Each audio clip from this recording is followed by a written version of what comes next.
Welcome sa Dries TV. Kung interesado ka sa ganitong news, huwag kalimutang isubscribe ang ating YouTube channel. Maraming salamat! Welcome back again sa ating YouTube channel mga kakimpaw, and sa update natin ito ang pag-uusapan natin ay tungkol sa mga importanteng ganap kina Kim and syempre kay Paolo Avellino. Pero bago po ang lahat, maraming salamat sa inyong patuloy na pagsuporta at pagsubaybay sa mga daily update natin. Kaya naman bilang pasasalamat, narito po ang mga napili kong komento patungkol yan sa naging previous update. Unang komento mula po ito kay Ginang Marifel Romualdo. Sabi niya, "Good evening, Misters. Bakit ang supporter ng Gerald na yan, magising na kayo sa katotohanan? Poy ay hindi na babalik si Kim doon sa idol nyo na makipag-partner sa idol nyo. May Kim Pao na yan at saka taken na yan. Love na love namin ang Kim Pao. God bless you, Kim Pao, always, and Mr. and Mrs. Abelino. And to you, Miss Doris, God bless you, Miss Doris. Advance Merry Christmas, Kim Pao. And to you, Miss Doris." Maraming salamat po sa komento, Ginang Marifel Romualdo. Merry Christmas din po in advance sa iyo and syempre sa family nyo. Tama po kayo dyan. Bakit ba gustong-gusto pa ng mga supporters ni Gerald Anderson na makatambal pa itong si Chinita Princess? Dahil balaos na yung kanilang idol at gustong sumabit sa kasikatan ng isang Chinita Princess na never nalaos sa loob ng 20 years. Yes, tama po yan mga kakimpaw.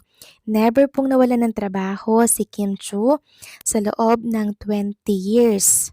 Yun ay dahil sa kanyang attitude, kaya't ang pintuan ay patuloy na nagbubukas para sa kanya. Ang opportunity ay patuloy po na dumadaloy sa kanya. Dahil yun sa attitude and syempre sa mabuting pakikisama niya po sa mga executive at sa mga taong nakakasama niya sa loob ng showbiz industry.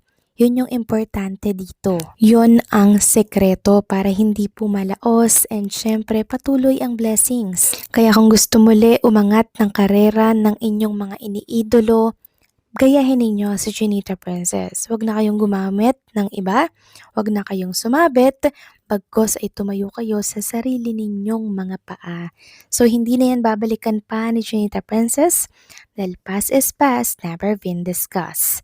So maraming salamat sa komento, Ginang Marifel Romualdo. God bless po at mag-iingat kayo palagi. At ang next comment mula naman po kay Ginang Norma Dayag.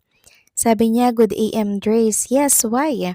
Drace, itong Gerald fans ay napakatapang ng lakas loob na ibalik ang kanilang tambalan. My God, 15 years past then, Kim maybe had forgotten everything yet.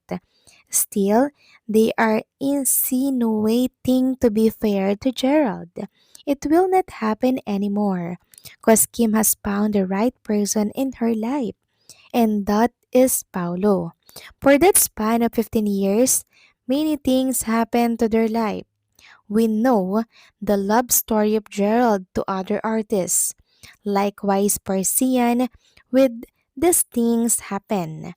Kim becomes so matured that she knows what is good to her life. Di na siya bata at sa mga pangyayari sa buhay niya ay nahinog siya ng panahon at mga naging karanasan niya sa buhay. Bury the hatchet and forget everything, especially the nega ones. Pace your life, Kim, with full dependent on God as your priority in life. You are such a blessing to your family, but siguro dahil na rin sa taglay kabutihan ng loob, kaya ikaw ay pinagpapala ni God. Kaya no more Kemerald na, stick lang tayo sa Kimpaw. Kasi forever na yan at di na magigiba. God bless us always and advance happy holiday to all Kimpaw fans, bloggers, seniors, and Aki, and also to LJ. Love you all, especially to Kimpaw and their families. Yes, tama po kayo dyan, Ginang Norma Dayag. Pinahinog na po si Chinita Princess ng panahon and syempre ng mga naging karanasan niya po sa buhay. Kaya't hindi niya na po babalikan pa ang nakaraan. Nakaraan na nagbigay po ng katatagan sa kanya para po humarap sa hamon ng buhay. So maraming salamat sa komento, Ginang Norma Dayag. God bless po at mabuhay kayo. So ito na nga, pag-usapan na natin mga kakimpaw ang mga topic na nakalap natin sa araw na to ng Webes. At ipeplex ko lang sa inyo etong picture ni Chinita Princess during taping po ng The Alibay. Ayan po yung mga actor na kasama niya po, yung mga artists.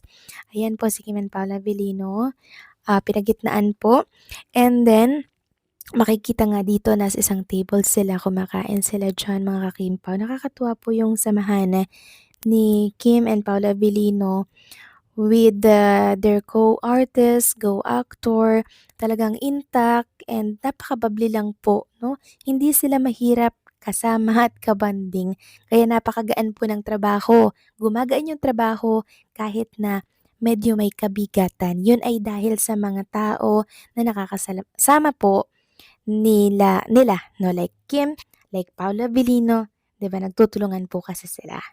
Samantalang pag-usapan naman natin mga kakimpaw itong post ni Chinita Princess. So hindi niya po pala expected ang nangyari. Akala niya po via Zoom niya lamang makakausap at makikita yung kapatid niya po na si JP, yung piloto, pero sinurprise pala siya at umuwi talaga. Sabi nga dito ni Kim Chu, last weekend was truly one of the books as we open our very first pop-up store. To all my kapwa Bisaya, my heart is overflowing. House of Little Bonnie is officially in Cebu and I still can't get over how this midnight what if turned into reality. While shooting in Cebu for the Alibay, na-think good na ko what if akong dalon ang whole PH sa Cebu and now here we are. The tiny idea become something so beautiful. This would not have been possible without the people who held my hand through everything. Andyan po si Twinkle, binanggit niya, Carlos Suarez, JP, na may pa-surprise arrival pa. Akala ko sa Zoom lang ta, Kutob. Thank you for going above and beyond. This means so much to me, lalo na with everything that's happened lately. So, grabe po yung pagmamahal ni JP at ng iba pang mga kapatid niya, 'di ba? Dito kay Chinita Princess, talagang may pa-surprise pa. And also, meron din po akong nabasang statement ni Chinita Princess na pinag-uusapan ngayon sa mundo ng social media. Sabi po ni Kim Cho dito, life is not perfect but it is precious. And the older we get, the more we understand how important it is to cherish each moment and every person who walk alongside you on this journey. Thank you for being part of mine. Tapos may puso dyan. Cheers to another year of growth, grace, and gratitude. Maraming nagtatanong kung para kanino daw po mga kakimpaw itong binitawang salita ni Chinita Princess. May mga nagsasabi na nako, para kay Paula Avellino yan. Paula Avellino na lagi pong nasa tabi ni Chinita Princess at handa pong makinig sa anumang problema. Siyempre, nagpapayo din po si Paula Avellino kaya malakas ang kutob ko na for Paula Avellino din po ang mensaheng ito ni Chinita Princess. At dahil nga dito, kinilig po ang mga fans. So hindi lang din naman to para kay Paula Avellino, kundi para na rin sa mga taong nakakasalamuha at nakakasama niya po at hindi siya iniwan. Pero madalas talaga si Paula Avellino po ang laging nasa tabi at nakasubaybay kay Kim Cho. So ano pong masasabi niyo dito mga kakimpaw? Please comment down below. So paano hanggang dito na lamang po ang update natin. Maraming salamat sa patuloy na pagsuporta.